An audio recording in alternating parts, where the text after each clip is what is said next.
Rumors are true about Kenyan men. What home comfort do you miss the most? Oh my gosh, I miss Umo shop, guys. I don't. It's like Samp and beans. You know Samp. Some I actually have a picture of it because I was trying to buy it. beans. Yeah, you know beans. This thing. Oh yeah.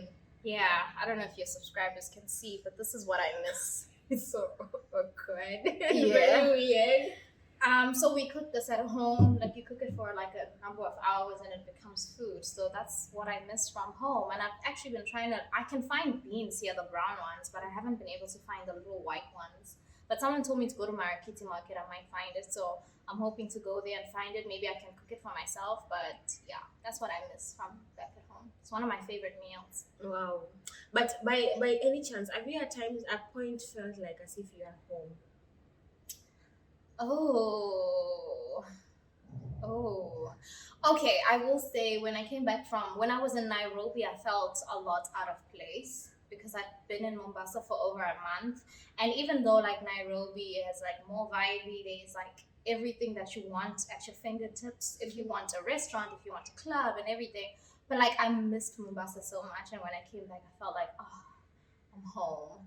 So Really? like I think Nairobi like sort of exposed me to the different side of Kenya that I was like, you know what, I just want to go back to like the sea breeze and the warm weather and pole life. Yeah. So you're trying to say that SA like people are like there's poly life there, or it's just more of Nairobi. No, it's just to say that Nairobi sort of was so different from what I had been used to that when I was in Nairobi, I wanted to come back here to feel back at home. So I think that was like one of the moments that I felt like home here in Kenya. Wow, that's interesting. And how do you find like Mombasa food? Ooh, Mombasa food is different. It is different. It's like Arab cuisine, sort of Indian cuisine, and although we have a lot of Indians in South Africa, I'm not really exposed to Indian food that much. So it was a shock to me because like I had to adjust myself very quickly to like sort of Indian Arab Swahili food. Swahili food is sort of a little bit Arab also. Yeah. So I think that was a lot of adjusting because half of the things that are being sold here, I don't even know what they are like. Hamri, pilau. Biryani. I know biryani just by A lot of spices anyway. there's a lot of spices here and they different. So my taste buds it took time to adjust because even when I went shopping or grocery shopping, walking in the aisles and not seeing products I recognize was a nightmare. I think I finally sort of not broke down, but I had a panic attack when I was trying to buy mayonnaise. And I was like, oh my gosh, how? Like, It's kind of it's difficult. and it's very like different from what you're used to back at Yeah, home. and then at home, like, you know, when you've had that one bottle of mayonnaise you buy at your house since you were born, and you never try the others. Another one. So now I'm like supposed to buy mayonnaise that I've never tasted in my life before. So I think it's so different. It's different and it's delicious, but it takes a lot of getting used to. My sister came from South Africa to visit me and she brought me some South African spices. So I was so happy. I finally am able to cook food that feels As if familiar. you're at home. Yeah. Like, you know. And our next question was like, what's the worst piece of advice that somebody has ever told you? Like now that you've visited like so many countries, like maybe 5, 6. So what's the worst bit that we people who have not traveled like along, what can you tell us? The worst advice I've ever gotten about traveling was not to do it. Why? But specifically about Kenya, the worst advice I received about Kenya was, why would you go to Kenya? Isn't there like terrorism there or something? Really? Someone said that to me. And it pissed me off because I was about to solo travel at that time. I was like, oh my gosh, does this person actually realize they're actually doing more harm than good to me? And I was like, I don't care. Like where? What terrorism? Where is it? Terrorism in Nairobi or Mombasa? If it's there in the northern parts of the threats of terrorism, I don't care. I'm not going there. So I think people who don't travel a lot, they like to put fear into other people and project their insecurities. So I don't like that. If I tell you I'm traveling out of the country, be like, oh, okay, have you done some research on it? Yeah, okay, then safe travels, you know. As long as I've done research myself, then you can't be telling me, oh no, don't go there because there's like there's a war or there's threats of terrorism, unless I'm going to like what, I don't know. That's So crazy. literally, what you're trying to tell, the advice that you could tell somebody who wants to travel is just to do it. Just do it, guys. But even before traveling, what tip would you tell someone apart from like doing research? Before traveling, I think for me, research is so important before you travel. So my type of research is I watch YouTube videos because it's so much easier for me to get information from YouTube videos than it is to read a blog. But I say watch YouTube videos, see people from your country who've traveled to that specific country, see locals there, just like have a wide variety of research that you'll do about the country, COVID requirements, visa requirements, and everything like that. So it would be easier to watch someone who's from your country because you'll know the specific requirements for you in your country, but also looking at the locals. What do locals do? What can you do there? What are the risks of traveling to that place, etc. So I think that's the best way to do it. And you can know what activities to do, you can know where to stay.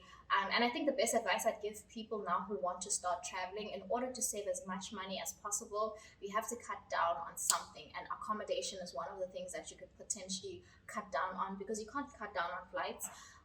So I would say that, you know, try and get good accommodation, but like at a cheaper rate, and try to do like 1 or 2 activities a day. That will be fine. Wow, that's interesting. You also enlightened me because I've always wanted to travel. Though, like I've never had that courage to start doing, but you know, I'll start doing soon. So our next question is like, how did your relatives take it when you were telling them I'm moving to Kenya or I'm traveling to Kenya? Well, I did not say I'm moving to Kenya because that would have been extreme. But like, I think my family were a little bit shocked at the beginning. But I told them a few months before that, hey guys, I'm going to travel. And then closer to the time, they saw I was serious because I kept on telling them I'm going to travel. Oh, I booked my ticket. So they were happy for me. And obviously, they just asked me who I'm going with. Am I going alone? Who I'm going to be staying with and stuff like that. So, and my family is able to track me through my YouTube channel. So they're very happy that I'm here exploring and having the time of my life. So, yeah. Wow, that's interesting. You have a very nice supporting family. Yeah. What has been the best street food you've had so far? I haven't had a lot of street food, but the one street food that I had that was nice was mishkaki. Mishkaki. I like that thing, and then they have that little salad on the side, which is the cabbage, and what else is it? Carrots. It's like the little salsa on the side, and it has this brown sauce. Oh, much too good. That was delicious. You'll be careful. You'll add weight. You know, of course, people eat a lot. Actually, to be honest, like even me, I was so small. Look at me right now. Like, but you've been here for 8 years. Yes. Oh, that's a long time. That's a long time. Yeah. So be careful. Don't eat too much biryani. Eat too much. Like it's a lot. Like you will add weight. Even that's mishkaki. Yeah. And I've seen like the servings are big here. Like, big. When they bring you biryani, it's like, is it biryani for 1 person or 2 people? Because it's just so much. It's so much. Yeah.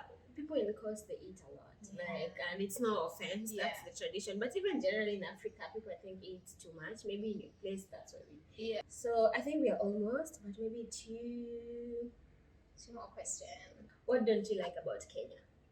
I think I've already spoken about this. The people on social media, so I won't speak about that. But another thing I don't like tourist prices, and I've been very loud about this. So whenever you go to like a park or a museum or anything that has to do with an activity, there's often like an East African price or a Kenyan price, or a non-African, non-Eastern. But I think this is something that is so loud, like. They're not hiding. That's how it's our source of revenue that we're getting at the country. You're coming here as a tourist. So definitely, tourism is also part of the revenue collection in Kenya. So when they tax you or when they tell you that these are non-East African, I don't think if you should feel offended with that because it's one part of our revenue collection.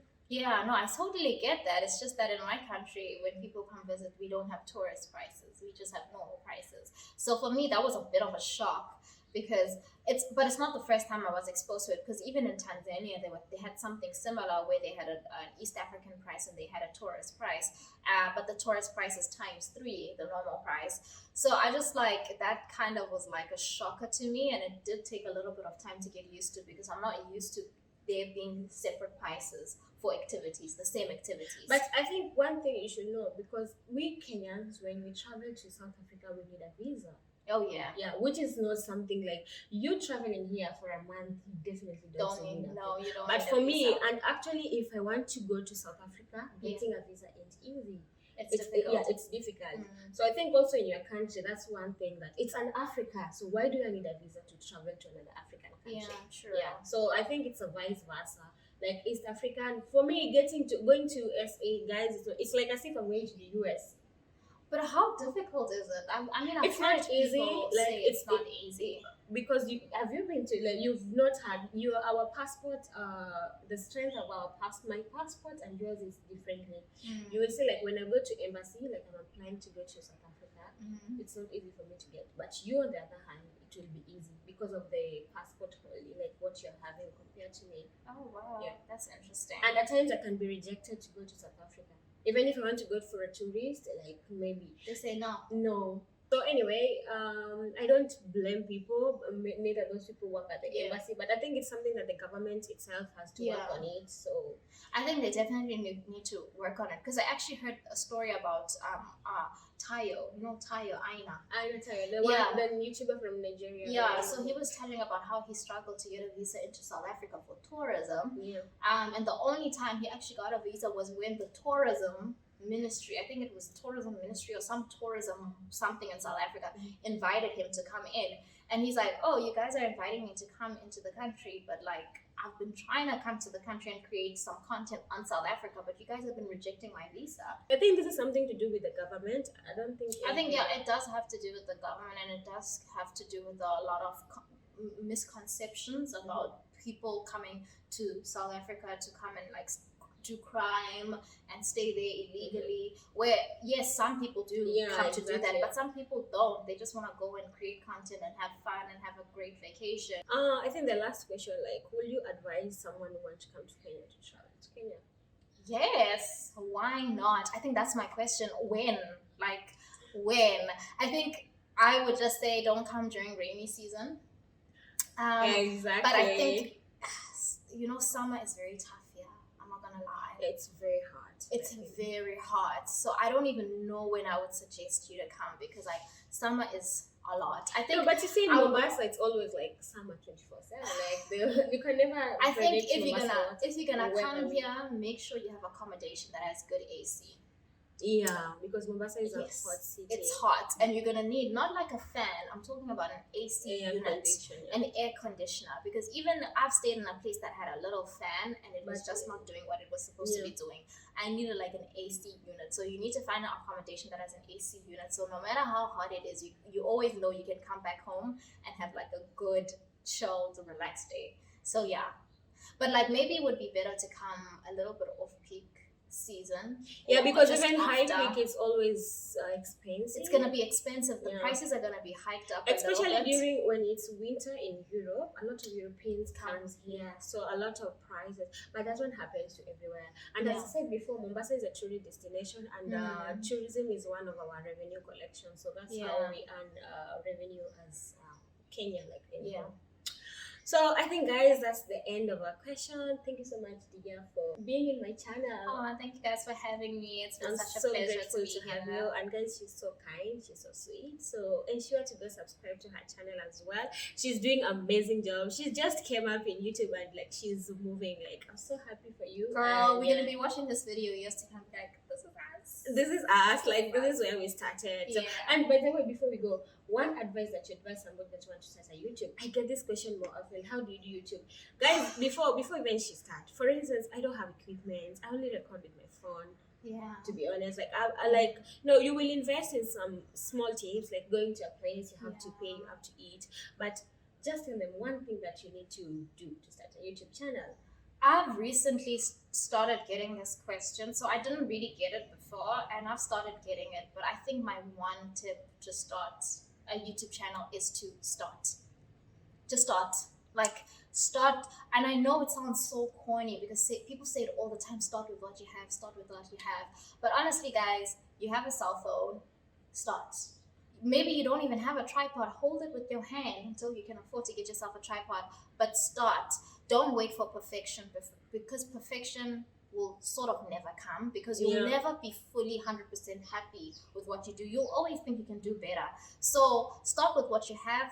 Get yourself a phone, natural light. You can see we're just sitting in front of a window right now. Get yourself good natural lighting, and then get yourself an editing app on your phone. You don't have to invest too much into it. Just get those few basic things. Then once you start, you'll be able to start learning a few things. Once you get a little bit of money on the side, maybe your pocket money, you can buy yourself a tripod, and then buy yourself a little ring light or something, whatever.